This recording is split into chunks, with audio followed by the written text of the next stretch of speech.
이 자리에 나와 예배한 우리 모든 성도님 한 분 한 분이 여러분 안에 알게 모르게 여러분의 묵고 있는 옛 모습의 장벽들이 완전히 무너지고 새롭게 새 사람 되어 하나님 앞에 쓰임 받는 일꾼 되시길 주님의 이름으로 축원합니다.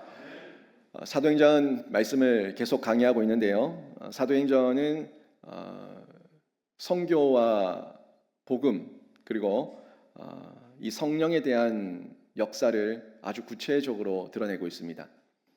성령이 전해지고 복음이 전해지고 성교의 지경이 확장될 때에 분명하게 일어나는 것은 변화라는 키워드를 저희가 확인할 수가 있었는데, 사람마다 변화를 기대합니다. 혹여나 여러분 인생 가운데 나는 변하는 게 싫다, 나는 이대로가 좋다, 이런 마음을 가지고 있다면 여러분이 나이가 좀 드셨다 하는 그런 증거가 될 수도 있습니다.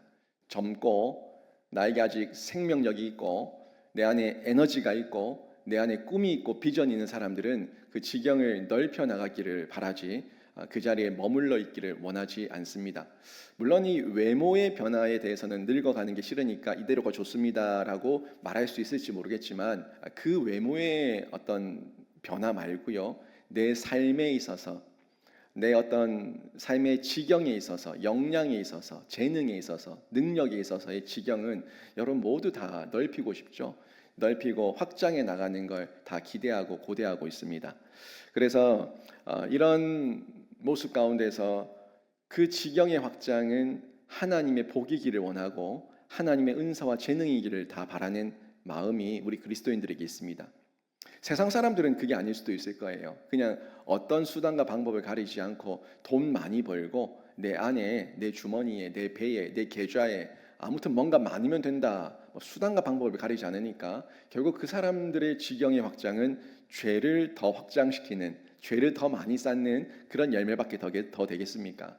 결국 선하지 않고, 과정이 선하지 않고 목적이 선하지 않으니까 그 열매는 악이 되고 독이 되는데, 우리는 그런 영역이 아니에요. 우리는 하나님께서 주신 그 은혜로 구원을 입었고 이 신약 시대를 살고 있는데, 사도행전의 29장을 써내려가는 한 교회의 일원으로서 우리를 통해서 우리가 지경을 넓히길 원하는 건 복음이 확장되기를 원합니다. 성령의 역사가 확장되기를 원합니다. 성교의 역사가 더욱더 지경을 넓혀 나가기를 원합니다 하는 마음이 있으니까 하나님의 선한 사업에 우리의 지경이 있다는 것을 우리가 확인할 수가 있습니다.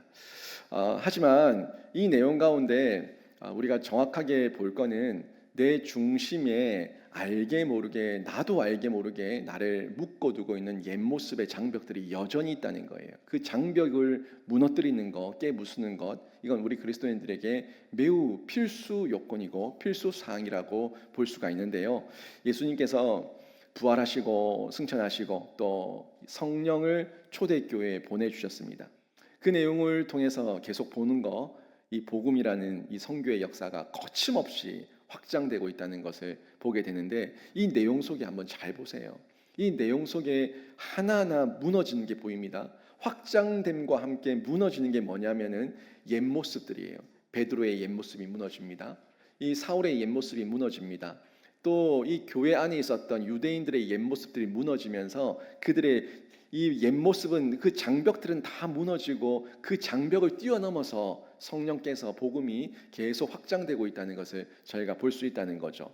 그 담대하고 거침없는 선교의 역사가 정말 성령께서 하셨던 말씀 그대로 예루살렘과 유다와 사마리아와 땅끝까지 이르러 내 증인이 된다는 그 말씀대로 점점 더 흘러서 확장되고 있음을 저희가 볼 수가 있죠.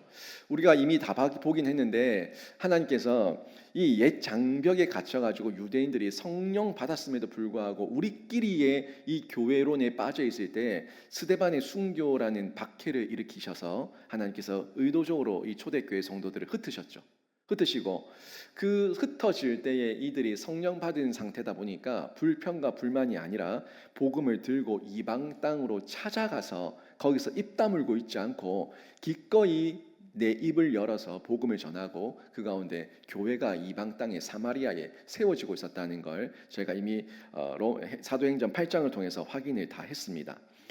사도행전 8장을 통해서 다 보는 내용 중에 이 빌립이 사마리아에 가서 복음 전하고 사마리아에 교회가 세워졌죠.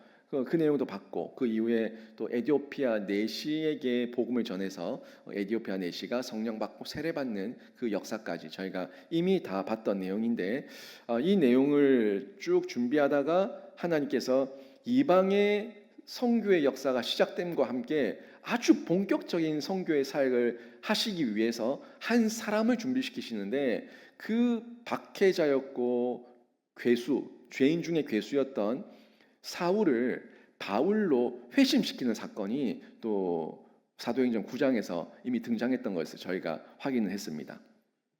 이런 과정들, 이런 준비들을 통해서 장벽도 허무시고 사람도 준비시키시면서 아주 더 담대하고 더 거침없는 선교 역사를 일으키시기 위한 하나님의 준비 작업이 진행되고 있는 걸 볼 수가 있는데 오늘 내용을 보게 되면요. 지난주에 봤었던 내용과 확연히 다릅니다. 지난주까지는 사울이라고 하는 그 인물을 중심으로 이 내용이 전개되고 있다가 9장 31절, 9장 32절 여기서부터는 9장 32절부터 12장까지 12장 쭉 이어지는 내용까지는 이 사울이 등장하지 않아요. 사울이 등장하지 않고 유대인 베드로의 이야기가 다시 조명되고 있다는 걸 볼 수가 있습니다. 사울을 완전히 뒤집어 놓는 하나님의 역사가 있었고 이제는 베드로까지. 그 베드로가 어떻게 보면은 예수님의 수제자였고 초대교회 예루살렘 교회의 총회장격이었기 때문에 이 사람을 뒤집어 놓는다는 건 굉장히 의미 있는 거예요. 그래서 하나님께서 유대인들 중에 대표격을 뒤집어 놓으시고 이방인 중에 대표격을 뒤집어 놓으시는 이 두 이야기가 지금 연속선상에서 나오고 있다는 걸 저희가 볼 수가 있죠. 성경은 이 사울의 이야기를 잠시 뒤로하고 베드로를 조명하고 있는 이유가 있습니다. 그 이유가 베드로를 비롯한 이 여러 유대인 신자들이 가지고 있었던 이 잘못된 신념이에요. 이 생각의 틀. 제가 지난주에 생각의 틀 그림을 보여주면서 이 신념이라고 하는 생각의 덩어리에서 이 어떤 생각이 나오냐 이건데 그들에게 이 생각의 틀은 선민의식이에요. 그 선민의식이 너무너무 꽉 차 있다 보니까 그 선민의식 가운데 툭툭 튀어나오는 거는 이방인들은 지옥에 뗄 겁니다. 뭐 이런 정도의 생각밖에 나오지 않는 거예요. 그러니까 이 유대인 신자들이 가지고 있는 성교의 생각의 틀, 이 잘못된 생각의 덩어리를 완전히 새롭게 하시기 위해서 하나님께서 이 유대인 그 중에 대표격인 베드로를 조명해서 다시금 그 베드로를 뒤집어 놓는 이야기가 12장까지 쭉 이어진다는 것을 저희가 볼 수가 있습니다. 한번 잘 보세요. 오늘도 마찬가지지만 다음 주도 계속 쭉 이어진 내용 보면 이 베드로를 통해서 이방인과 자꾸 부대끼게 하는 거예요. 이방인과 부대끼게 하면서 이 유대인이었던 베드로가 가지고 있었던 이방인에 대한 잘못된 생각을 완전히 새롭게 하시는 훈련의 과정을 하나님께서 의도적으로 펼치고 있다는 것을 볼 수가 있는 거죠. 그리고 이 내용을 통해서 이 유대인들에게 베드로에게 느껴지는 게 뭡니까?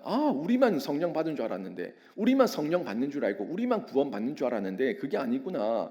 예수 그리스도를 머리로 한 모든 교회는 한 교회구나. 성령을 통해서 한 교회가 되는 거구나 하는 걸 보는 거예요. 자기들이 가서 사역하는 중에 그 이방인들에게 성령이 임하는 걸 보게 되고 그들이 방언하고 그들이 예언을 하고 그들이 하나님을 찬양하고 기도하고 이 모습을 보면서 우리만 받는 성령인 줄 알았고 우리만 받는 방언인 줄 알았고 우리만 받는 하나님의 은혜인 줄 알았더니 이 하나님의 은혜가 이 예루살렘과 유대와 사마리아까지 온 땅으로 흘러가는 하나님의 놀라운 거침없는 역사구나 하는 걸 보게 되는 거죠. 이걸 보면서 생각이 바뀌는 거예요.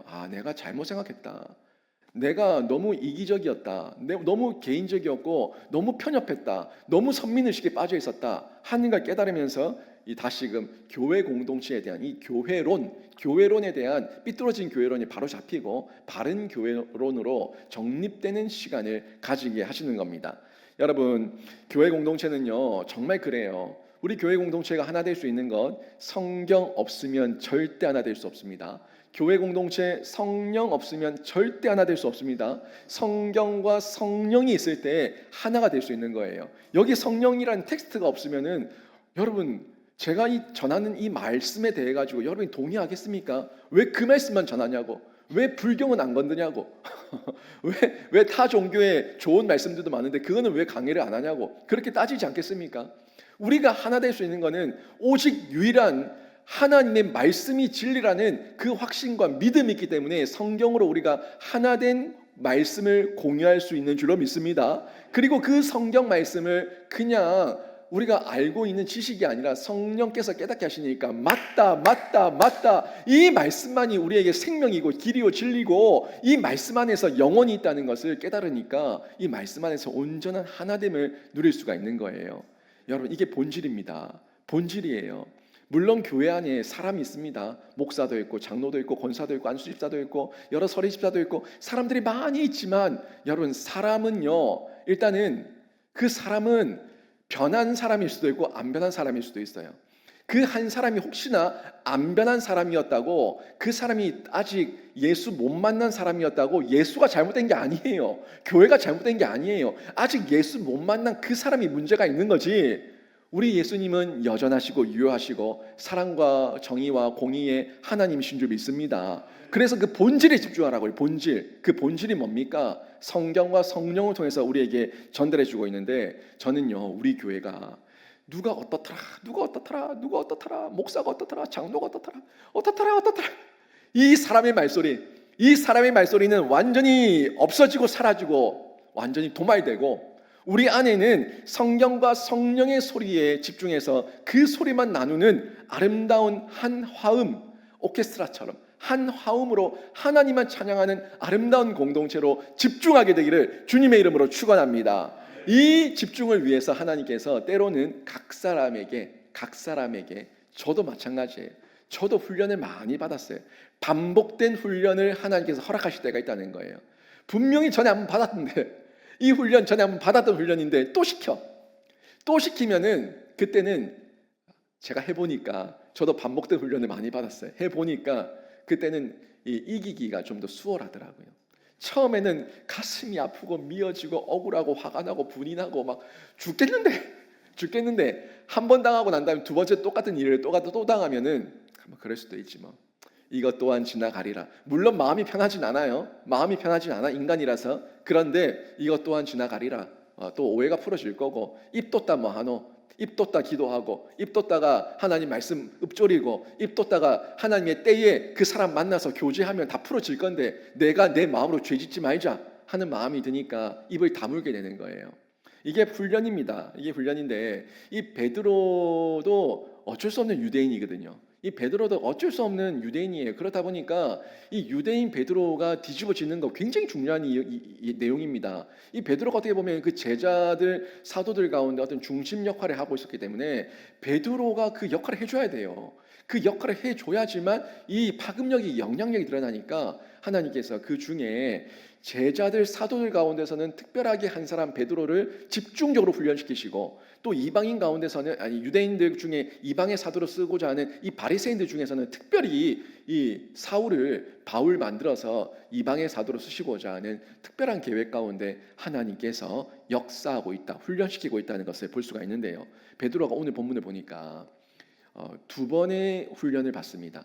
이 두 가지의 놀라운 이적을 체험하게 되는데, 그 첫 번째가 32절, 33절, 34, 35 이렇게 이어지는 루다에서 있었던 일이죠. 루다에서 애니아라고 하는 남자 성도가 있는데, 이 사람이 한 8해, 8년 정도 중풍병으로 누워 있었어요. 그런데 이 중풍병으로 누워 있던 이 사람이 나음을 입는 놀라운 기적을 체험하게 됩니다. 이 사건이요, 갑자기 지금 베드로가 루다에 간 게 아니에요. 베드로가 유대인인데 루다라고 하는 이방 지역에 왜 갔겠습니까? 사실 갈 이유가 없죠. 자기는 유대인들에게 복음 전해야 되는데 갈 이유가 없어요.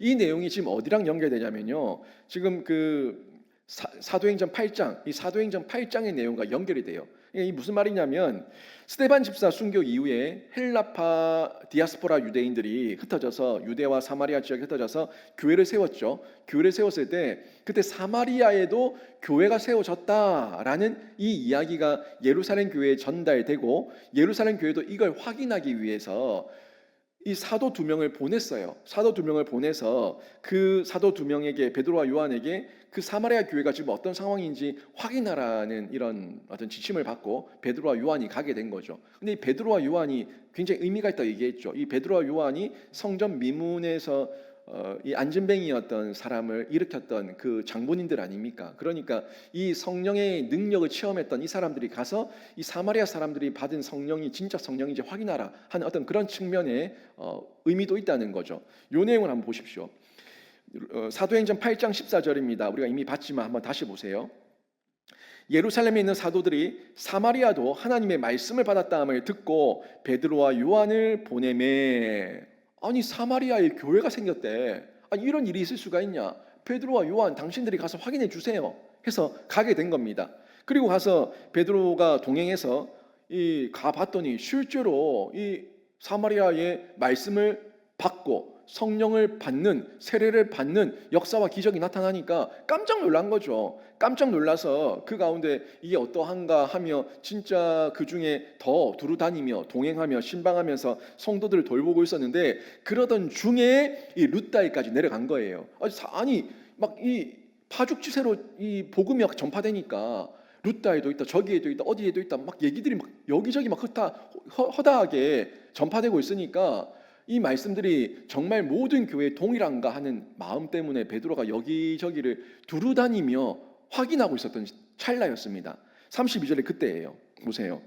32절 다시 보세요. 그때가 언제예요? 이 스데반 집사 이후에 파송받아서 사마리아 교회를 둘러본 이후에 이방 땅들이 정말 다 그런가 하는 걸 확인하며 두루다니며 신방하고 있던 그때에 베드로가 사방으로 두루다니다가 룻다에 사는 성도들에게 내려갔더니 룻다에도 있다, 룻다에도 예수 믿었다 하는 그 이야기를 듣고 룻다에 내려갔더니 그때 이 애니야라고 하는 사람을 만나게 된 겁니다. 이 사건들을 통해서 지금 하나님께서 지금 베드로의 안목, 지경을 아주 상당히 확장시키고 있다는 걸 볼 수가 있죠. 자기 예루살렘밖에 못 봤잖아요. 예루살렘의 유대인밖에 못 봤는데, 아니 여기만 교회가 될 줄 알았는데, 여기만 교회인 줄 알았는데 저기도 교회가 있고 여기도 교회가 있고 여기저기 다 말씀 받고 성령 받고 놀라운 기적들이 나타나니까 깜짝 놀라는 가운데 당연히 성장 안 하겠습니까? 생각이 바뀌겠죠. 생각이 틀이 바뀌는 이런 훈련의 장, 성장의 기회를 지금 베드로가 가지고 있는 겁니다. 그리고 사마리아에서도 베드로가 이 사마리아 사람들이 성령 받았다는 것을 목격하는 가운데 큰 충격에 빠졌는데, 그 가운데 이 룻다에 갔더니 애니야라는 사람을 만났는데 이 애니야라는 사람에게서도 역시 성령의 기적이 나타나는 걸 보게 되는 거예요. 이때 베드로가 애니야를 보면서 이 문득 이 오버랩되는 게 생각나는 게 성전 미문 앞에 있었던 안진뱅이가 생각나는 거죠. 애니야는 8년째 누워 있어요. 8년째 누워 있는데 이 애니야 이 사람도 내가 성전 미문에서 안진뱅이를 일으켰던 것처럼 예수 그리스도 이름으로 말씀하고 선포하면 일어날까? 그런 호기심이 있었던 것 같아요. 그러는 중에 이 34절에 보니까 베드로가 이 애니야를 향해서 예수 그리스도 이름으로 선포를 합니다. 한 말씀 보세요. 베드로가 이르되 애니야야 예수 그리스도께서 너를 낫게 하시니 일어나 내 자리를 정돈하라 한데 곧 일어나니. 아이고, 또 역사가 일어나는 거예요. 깜짝 놀라는 거죠. 이번에도 성령의 역사가 일어났습니다. 안진뱅이가 일어난 거예요. 이 중풍병자 애니야도 일어나 걷게 되는 이 역사를 베드로가 보면서 야, 예수 그리스도의 이름이, 이 성령의 능력이 예루살렘 미문 앞에서만이 아니라 이 룻다에서도 사마리아에서도 곳곳에서도 예수 그리스도의 그 이름 자체가 능력이 있구나 하는 걸 체험하게 된 겁니다. 여기 분명하게 얘기하고 있죠. 성경이 그 능력의 근원, 이 애니야가 일어난 능력의 근원이 베드로의 말이 아니라 베드로가 선언하고 선포한 예수 그리스도께서 낫게 하셨다는 이 말씀, 선언적인 말씀을 통해서 능력의 근원이 예수이심을 확인시켜주고 있죠. 근데 여기서 제가 궁금증이 생겼던 게 왜 하나님께서 반복적으로 베드로에게 이방 땅에서 일어나는 이 성령의 역사를 보여주실까 하는 그런 궁금증과 호기심이 생기는 거예요. 제가 또 다음 주에 이 사도행전 10장을 볼 건데, 사도행전 10장에서 이 고넬료 사건이 나오거든요. 고넬료 사건을 통해서 확인할 수 있지만 이 베드로는 유대인이라는 거죠. 이 고넬료에게 가라고 할 때도 베드로가 안 가고 버티고, 환상을 보여주는데도 저는 못 먹습니다, 저는 안 먹습니다, 그렇게 거절하고 거부하고, 결국에는 그 어떤 잠재되어 있는 환상 속에서도, 꿈 속에서도 철저한 유대인, 어쩔 수 없는 유대인, 유대인의 선민의식에 쩔어 있는 사람, 그 사람이 베드로예요. 그러다 보니까 이 베드로에게 선민의식의 전형적인 이 유대인이었던 이 베드로를 완전히 뒤집어 놓으시기 위해서 하나님께서 반복적으로 훈련을 시킬 수밖에 없었다는 겁니다. 여러분, 내 습관이, 내 옛습관이 한번 은혜 받았다 끊어질 것 같아요. 물론 끊어질 수 있습니다만은 대부분의 사람들은 이 생각의 틀, 생각의 덩어리를 바꾸는 데 시간이 걸립니다. 내 의리적 결단과 함께 내 옛 모습을 완전히 걷어내고 완전히 박살내기 위해서는 시간과 훈련과 노력이 필요하다는 거예요. 그게 꼭 내 노력 말이 아닙니다. 하나님께서 은혜 주셨으니까 내가 노력하는 거죠. 은혜를 주시지 않으면 예전처럼 노력도 안 합니다. 은혜를 주셨으니까 내가 틀렸다는 걸 아니까 내가 바꾸려는 의리적 결단과 함께 순종을 하는 거예요. 그 가운데 한 번, 두 번, 세 번 하다가 하나님께서 완전히 뒤집어 놓으시는 새로운 역사가 일어나거든요. 그게 생각의 틀의 변화입니다. 생각의 틀을 바꾼다는 거, 이게 훈련의 과정인 거예요. 이 훈련의 과정 가운데 지금 베드로가 필요한 거죠. 이 베드로가 완전히 유대인의 그 쩔어있는 선민의식 완전히 걷어내고 성령께서는 누구에게든 어느 민족에게든 열방에게 복이 되게 하시고 복음을 흘려보내서 그들을 다 구원하기를 원하신다는 아버지의 마음을 가지게 하시기 위해서는 이 훈련이 필요했다는 겁니다. 그래서 이 훈련의 과정을 지금 베드로에게 진행하고 있다는 것을 저희가 확인할 수가 있습니다.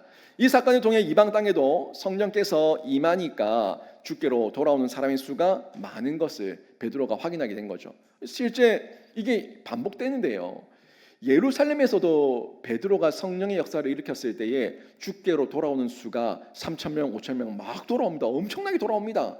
그죠? 그게 성령의 역사였어요. 그리고 이방 땅에도 마찬가지인데 이방 땅에서도 그 어떤 숫자를 정확하게 얘기하고 있지 않지만 성경이 말하고 있지 않지만 주께로 돌아오는 수가 많았다고 성경 기록하고 있는데 그 많은 숫자들의 돌아옴을 통해서 성령의 역사는 예루살렘만이 아니라 어디에서든지 일어날 수 있다는 것을 베드로가 체험적으로 반복된 훈련으로 경험하게 되는 거죠.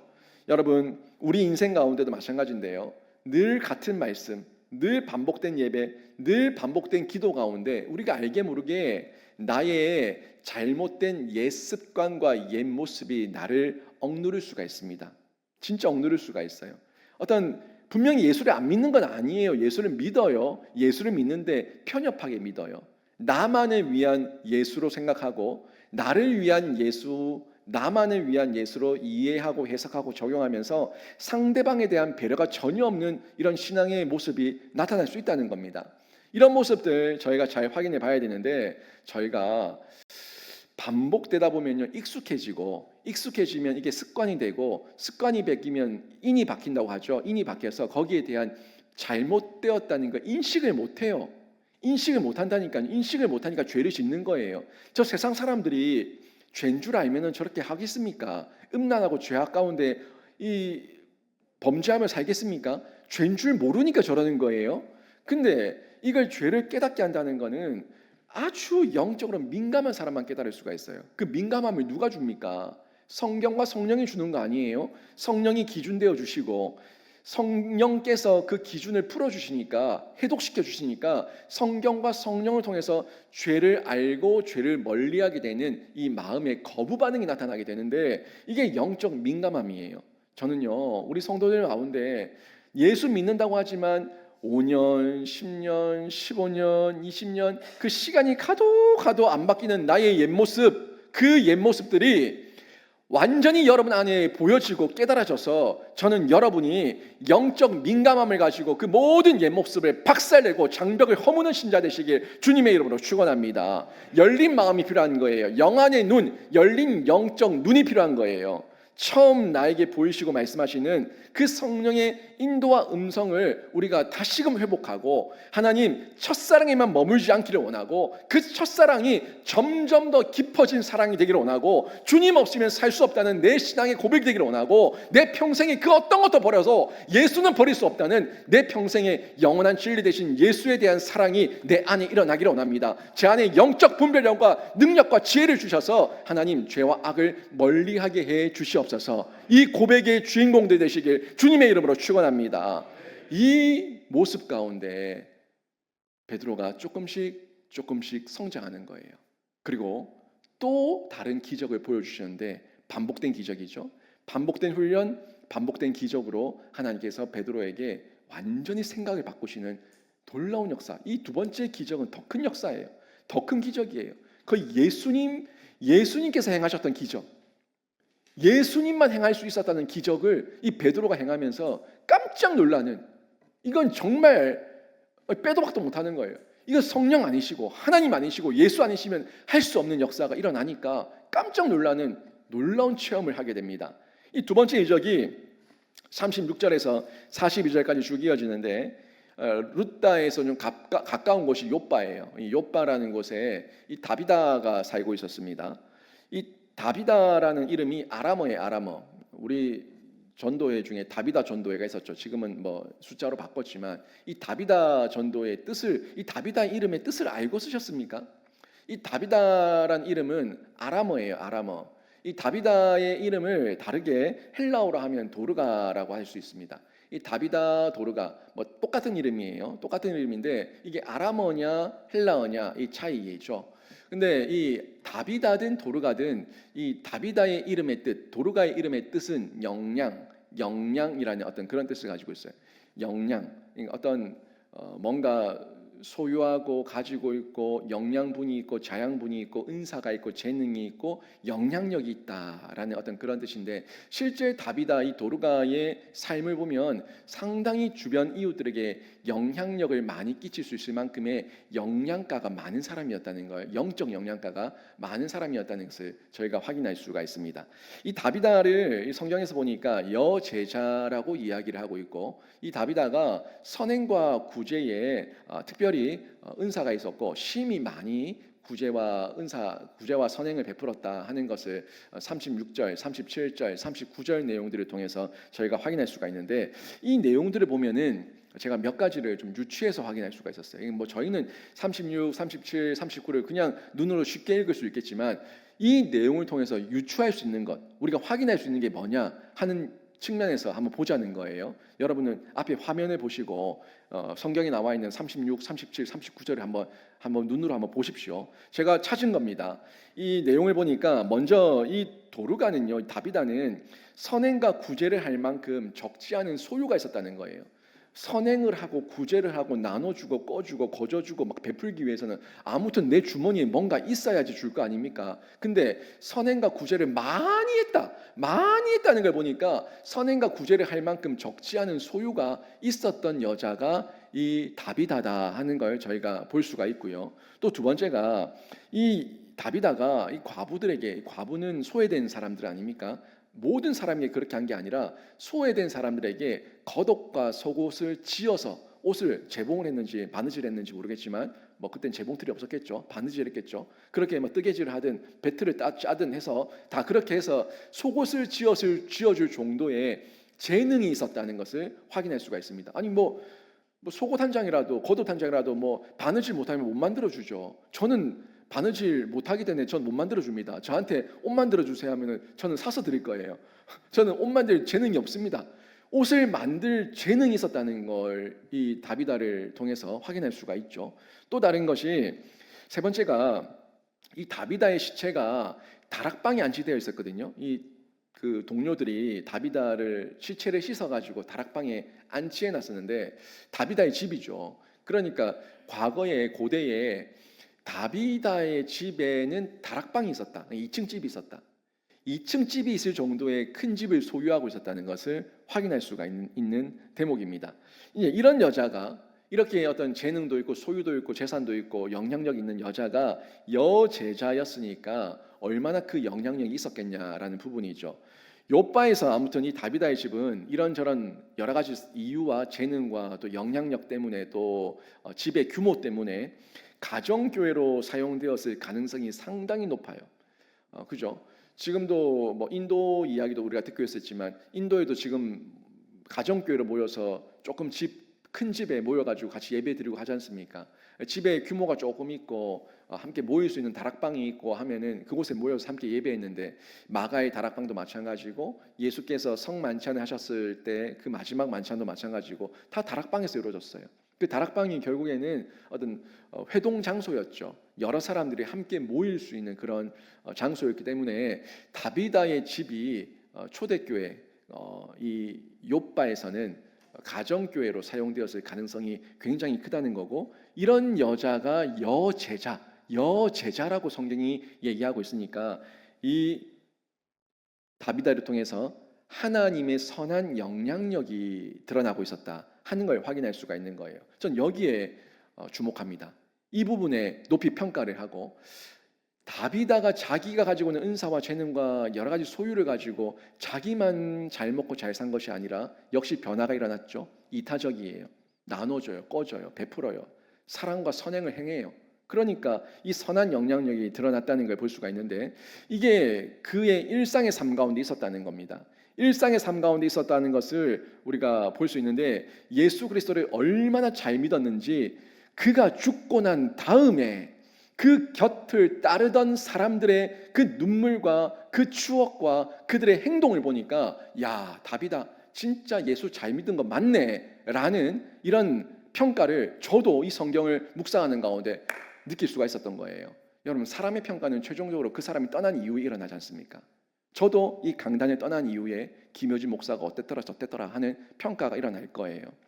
여러분이 이 땅을 떠난 이후에 자녀들에게 엄마 아빠를 추억하면서 우리 엄마가 우리 아빠가 하는 그 추억에 대한 그 평가가 이루어질 겁니다. 그 다 평가가 다 이루어지는데, 다비다가 죽고 난 이후에 이 곁을 계속 평생 따라다녔던 이 사람들의 평가가 어떠냐 하는 부분에서 제가 깜짝 놀라지 않을 수가 없었다는 거죠. 이 부분에서 베드로도 감동을 받는 거예요. 사실 유대인들은요, 사람이 죽으면 그 해가 지기 전에 장사를 지냅니다. 그 해가 지기 전에 장사를 치러야 되는데 장례를 치르죠. 우리도 사람 죽으면은 뭐 3, 4일씩 그 영안실에 보관 안 하잖아요. 바로 장례식장 구하고 찾아서 바로 장례를 치르지 않습니까? 그게 보편적이죠. 근데 이 유대인들은 보통 이렇게 하는데, 지금 요바의 사람들, 요바의 성도들은요, 장사를 지내지 않았어요. 장사를 지내지 않고 다비다의 시체를 잘 씻어서 달하게 둡니다. 달하게 두고 룻다에 있는 베드로에게 사람을 보내서 지체 말고 와 달라고 합니다. 와 달라고 해요. 사실 유대인들 입장에서는 죽은 시체를 가까이 하는 게 부정한 거예요. 그죠? 그것도 그날 하루 만에 장사를 지낸 것도 아니고 그 시체를 보관하고 있대. 그런데 룻다에 있는 베드로에게 와서 와 달라고 간청을 했다. 성경이 그냥 와 달라고 했다는 게 아니라 간청을 했다 얘기하고 있어요.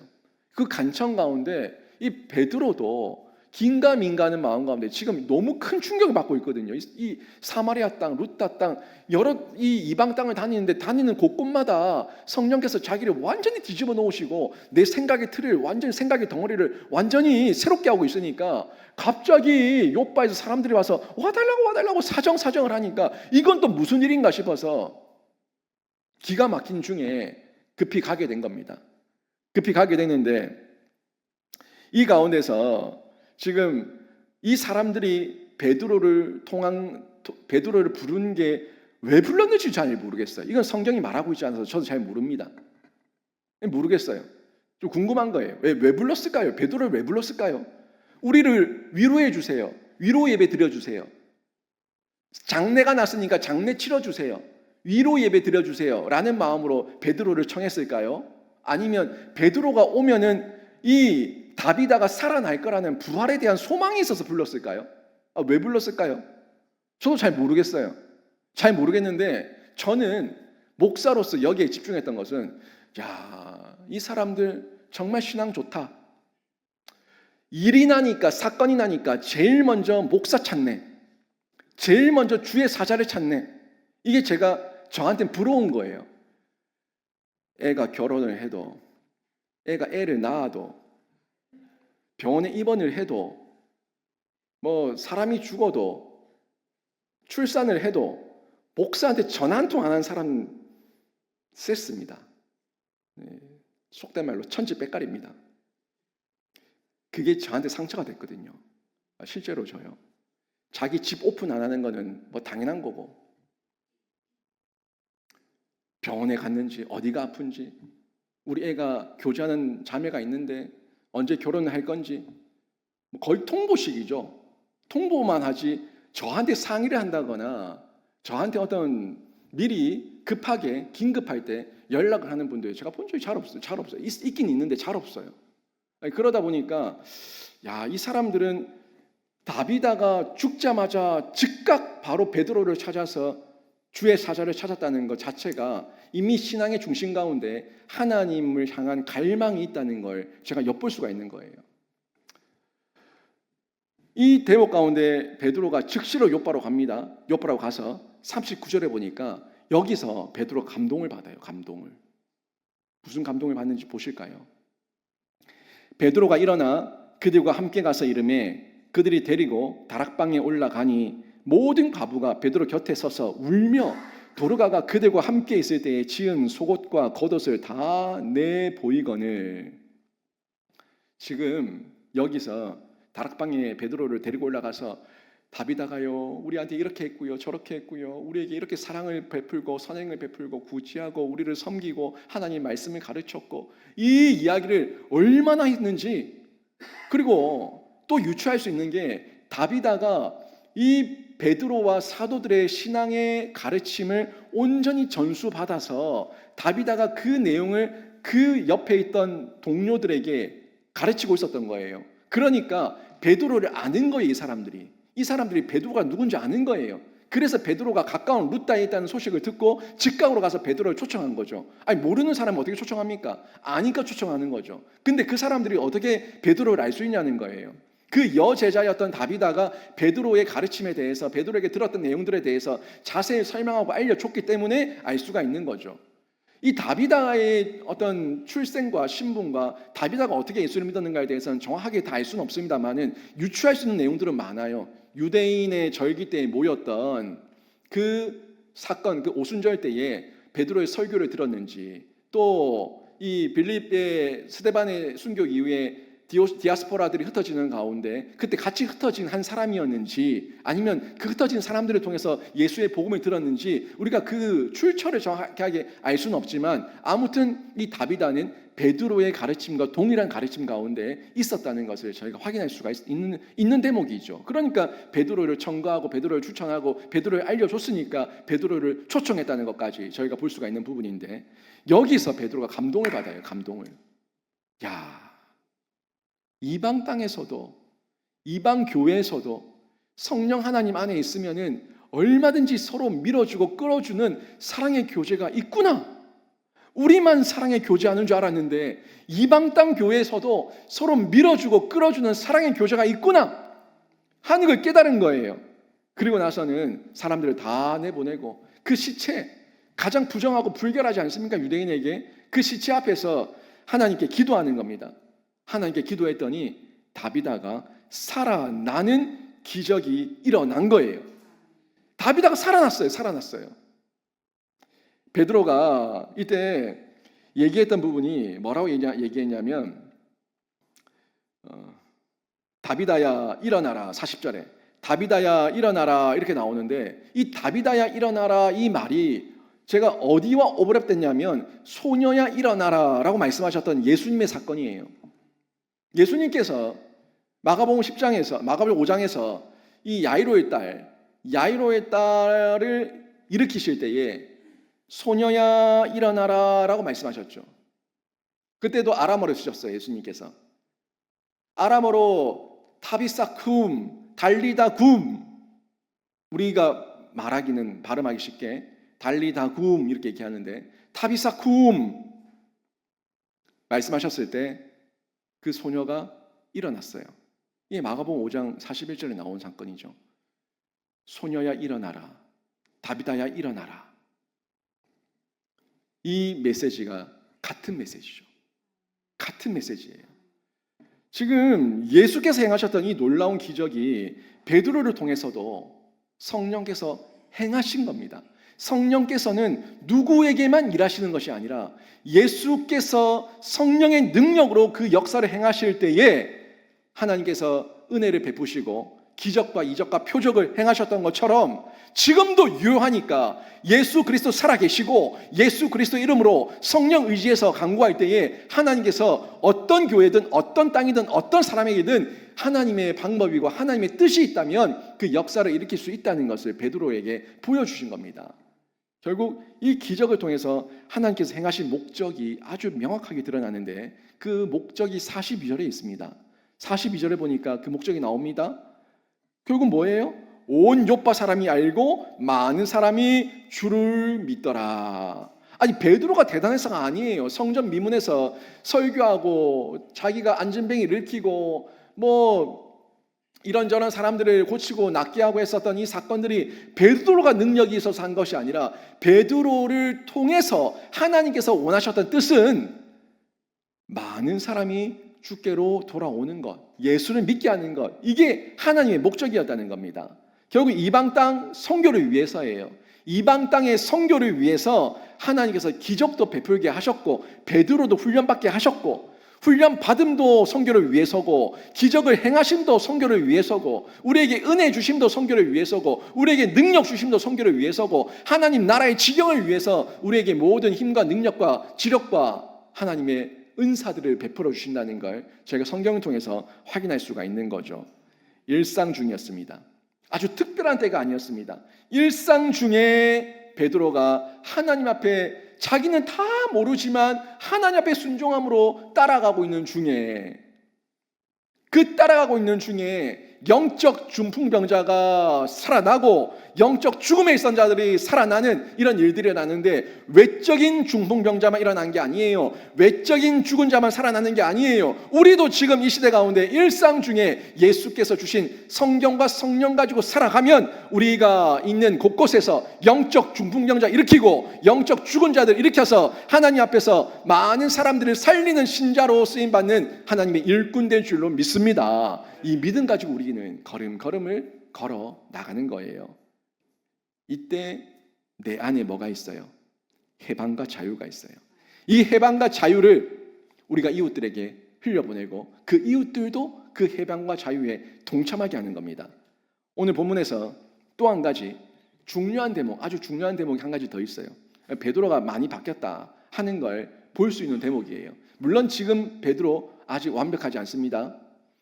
다음 주에 볼 고넬료의 사건을 통해서도 베드로 아직 더 많이 자라야겠네 하는 영역을 느낄 수 있고요. 또 갈라디아서 말씀을 통해서 바울이 이 베드로를 책망했던 내용, 유대인들이 온다고 이방인들과 밥 먹다가 도망간 사건, 그 책망을 받지 않습니까? 그 내용을 통해 가지고 베드로 어쩔 수 없는 그 유대인의 이 장벽들이 아직까지 흔적이 남아 있구나 하는 걸 볼 수가 있지만 그래도 한 번에 다 바뀌지 않겠죠. 계속 자라가고 성장하는 중에 베드로가 점점 더 하나님 앞에 더 크게 쓰임 받게 되죠. 근데 이 베드로의 오늘 행보를 보니까 과거의 베드로에 비해서 베드로가 참 많이 바뀌었다. 참 많이 바뀌었다. 이런 행보가 있으니까 고넬료의 집도 찾아갔지 하는 이런 마음이 생기는데 그게 43절의 내용입니다. 43절의 내용을 보니까 이 요빠에서 이 다비다를 살려내고 난 이후에 이 요빠 교회를 돌아보기 위해서 요빠에서 여러 날을 함께 지내게 되는데 그 머물기로 한 숙소가 무두장이 시몬의 집에 머물렀다는 것에 대해서 그 행보가 아주 파격적이다 하는 부분을 볼 수가 있습니다. 무두장이가 뭡니까? 무두장이가 이 동물 피역을 벗겨내 가지고 이 피역을 가공하는 거예요. 그러니까 짐승 껍데기 벗기는 작업. 짐승 껍데기 벗기는 게 여러분 그게 뭐 쉬운 일입니까? 뭐 깨끗하고 정결한 일이에요. 뭐 피투성이가 되고 그 물로 씻어야 되고 다 문질러야 되고 그 껍데기 쫙쫙쫙 벗겨 칼 가지고 긁어내면서 벗겨내는 그 일을 하는 사람이 무두장이에요. 그런데 그 당시에 이 무두장이는 아주 천하고 부정한 직업으로 여겨졌습니다.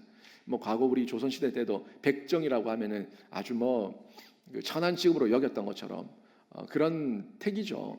그렇게 하던 짐승을 죽이고 뜯고 뭐 해야 되니까 찢고 해야 되니까 그런 부분에 대해서 천하게 여겼던 직업인데 그런데 베드로가 여러 성도의 집 가운데서 하필이면 왜 무두장이의 집에 머무냐는 거예요. 의도적이죠. 의도적이에요. 의도적으로 무두장이의 집에 머뭅니다.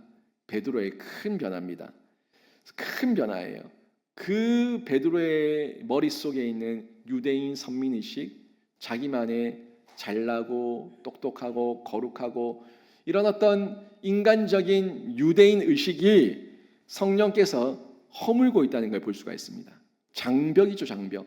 내 생각에 매이게 하고 갇히게 하고 우물한 개구리가 되게 하는 이런 장벽, 그런 장벽을 허물고 계시는데 허물만도 합니다. 허물만도 해요. 허물어질만도 해요. 이게 점점 담이 낮아지고 있어요. 보세요. 애니아를 고치는 가운데 질병을 고치시는 하나님의 은혜를 경험했어요. 그리고 이 다비다를 통해서 죽음이 박살이 나는 이 놀라운 기적을 체험했어요. 그리고 이 신분이 뭐가 문제겠어요? 아니, 병든 자가 살아나고 또 죽은 자가 일어나는데 신분이 뭐가 문제겠습니까? 이런 질병, 죽음, 신분에 대한 완전한 해방과 자유가 점점 더 강력하게 베드로에게 임하고 있다는 것을 저희가 확인할 수가 있는 겁니다. 그리스도를 통해서 이방 땅에도 일어나는 선교의 역사를 점점 더 조금씩 받아들이고 있는 베드로의 모습을 저희가 오늘 말씀을 통해서도 확인해 볼 수가 있습니다. 이처럼 예수 안에는요, 모든 장벽이 허물어집니다. 모든 장벽이 허물어지고 온전한 진리와 자유가 선포되게 되는 거예요. 여러분, 제가 오늘 사랑방 나눔지에 3번 질문에 이렇게 아주 노골적으로 질문을 딱 넣어놨습니다. 아주 노골적으로 질문을 넣어놨어요. 다 읽어보신 분 계시죠?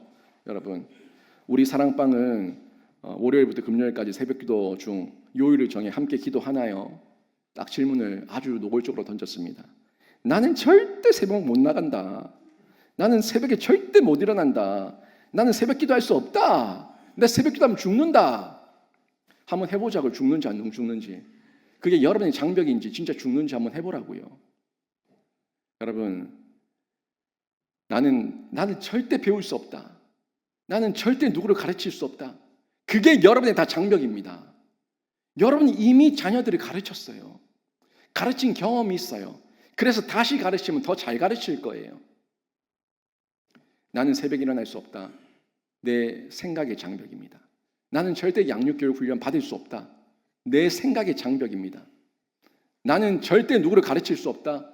내 생각의 장벽이라고요. 그 장벽이 허물어져야 성장이 있어요. 그 장벽이 허물어져야 나를 통해서 은혜가 흘러가는 거예요. 예수의 복을 받아 본들 내 테두리 안에 가둬놓고 그 안에서 고이고 썩고 있는데 무슨 자녀에게, 무슨 이웃에게, 무슨 열방에게 예수의 복이 흘러갑니까? 그 장벽이 허물어져야지 부어지면 부어지는 대로 흘러가는 거예요. 여러분을 가두고 있는 그 모든 장벽, 옛모습의 그 안 좋은 습관들이 깨어지고 박살이 나고 장벽이 완전히 무너지는 은혜가 있기를 주님의 이름으로 축원합니다. 여러분, 사람 안다고 말하지만 실상은 모르고 살아가요. 안다고 말해요. 예수 안다고 말하고요. 교회 안다고 말하고요. 안다고 말해요. 신앙생활 어떻게 하는지 안다고 말해요. 아는 대로 살아가고 있습니까? 아는 대로 살아가는 게 진짜 아는 거예요. 메타인지 능력, 종합적인 사고를 통해서 내가 인지하고 행동하는 것, 이게 진짜 내가 아는 거예요. 우리 신자도 예수를 알고 성경을 안다는 착각 속에 매여 있고 있지는 않은지 확인하십시오. 내가 먼저 예수 생명으로 살아야 복음을 전해서 가족도 이웃도 살려낼 수가 있는 겁니다. 하나님께서 부활하신 예수를 만나고 성령까지 받은 베드로에게 이렇게 반복된 체험과 기적으로 훈련시키는 이유 잊지 마십시오. 베드로 예수님 수제자예요. 예수님 만났어요. 성령을 받았어요. 그런데도 또 훈련시키시는 이유가 뭔지 여러분 기억하십시오. 베드로 속에 찌들어 있는 그 유대인의 선민의식, 그 장벽 걷어내시기 위해서 성령께서 지금도 훈련시키고 있고 저 또한 지금도 훈련받고 있고 지금도 배우고 있고 공부하고 있다는 것 여러분 기억하십시오. 뼛속까지 유대인 선민의식이 베드로의 옛모습이기 때문에 다 걷어내셔서 베드로도 이방 선교에 사용하시기 위한 하나님의 은혜고 섭리고 계획이었다는 것을 볼 수가 있는데 나의 옛모습은 십자가에 다 못 박고요. 양육교육 훈련 기쁨으로 받으셔서 베드로처럼 예수 생명으로 나도 살고 가족과 이웃도 살리는 신자로 여러분 모두가 쓰임 받으시길 주님의 이름으로 축원합니다. 오늘 말씀 정리합니다. 반복된 훈련, 생각의 틀에 변합니다. 반복된 훈련이 있어야지만 생각의 틀이 변화가 되는 거예요. 반복된 기적 가운데 그냥 나만 좋아라 하지 마시고 여러분 일상에 기적이 일어났다면 하나님의 뜻을 확인하십시오. 나에게 이런 기적을 행하신 이유가 뭔가, 저 사람들에게 저런 기적을 행하신 이유가 뭔가, 하나님의 뜻을 확인하시고 그 가운데 여러분이 먼저 해방과 자유를 누리시고 그 자유를 흘려보낼 수 있을 만큼의 일상의 큰 변화가 여러분 삶 가운데 구체적으로 나타나기를 바랍니다. 나의 옛 모습, 생각의 장벽, 허무는 양육, 교육, 훈련, 모든 시간 여러분 반응하셔서 여러분 생각에, 여러분 옛 모습의 지각 변동이 시작되기를 주님의 이름으로 축원합니다.